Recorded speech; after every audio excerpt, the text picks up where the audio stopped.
So I come from architecture, and while I had an architectural working practice, I also was creating large-scale installations, essentially architectural abstractions where I was playing with the floor plan and its power to manipulate the way people responded to others and to their environments. And in one of these installations, I had a single channel of sound, and I was really blown away by the power of that sound within the space and the way it changed the way everything was interpreted. So you can see sound very quickly went from being just a component in my installations to being the focal point. In this particular piece, you would stand in the middle of a empty studio apartment, and sound would be coming from behind all the walls, above the ceiling, and below you. And so it was creating this opportunity to use sound as a stimulus for visualizing.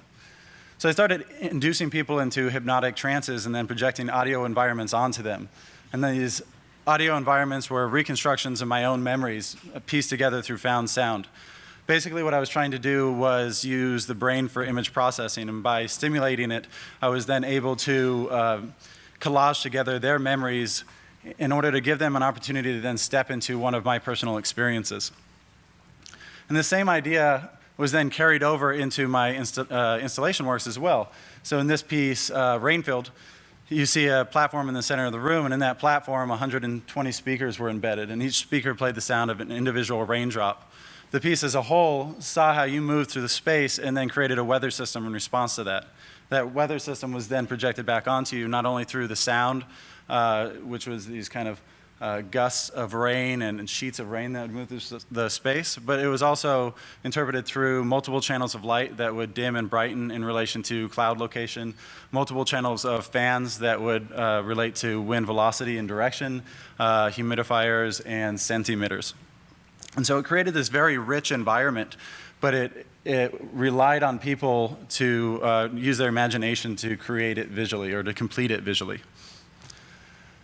Shortly after this, I shut down my architectural practice and I started focusing on creating interactive works for advertisement. Eventually, I founded my company, Future Colossal, where we work entirely on creating immersive brand experiences. And so what you're going to see here is just a small sample of the work that I've done in the past. But one of the really exciting challenges of working in the commercial field is, as you can see, thousands and thousands of people see this work on a daily basis. And these are people that are approaching it in a very unbiased manner. They're not going into a museum or into a gallery where they're expecting to be engaged. These are people that are just going about their everyday lives, and the work needs to be able to reach out, grab them, capture their attention, and then engage them in some form of dialogue. And the works that are most successful also allow people to input their own creativity and imagination in order to make the experience personal. And when this happens, it's very impactful, and it creates a deep personal memory and relationship between the brand and the individual.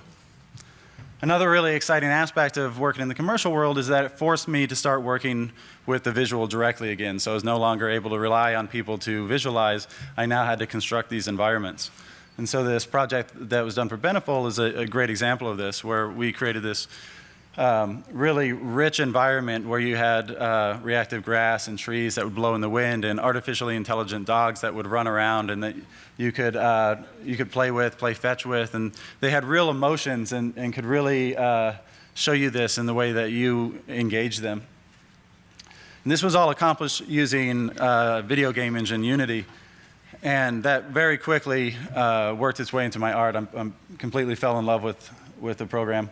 So I'm using systems like the Oculus Rift to create virtual reality installations. This particular one is where you're able to kind of maneuver through this world that I've created. And I get to really play God in this environment, where I can create something out of nothing. I can change the very nature of perception. I can break the laws of physics. I can create beings that otherwise wouldn't exist. So it's a really exciting place to be working right now. I'm going to leave you with one last visual. This is a project we're currently working on at Future Colossal, and I can't tell you too much about it, but you'll see it on the streets of New York pretty soon. Thanks a lot. My name is Jake Lehigh, and the company is Future Colossal.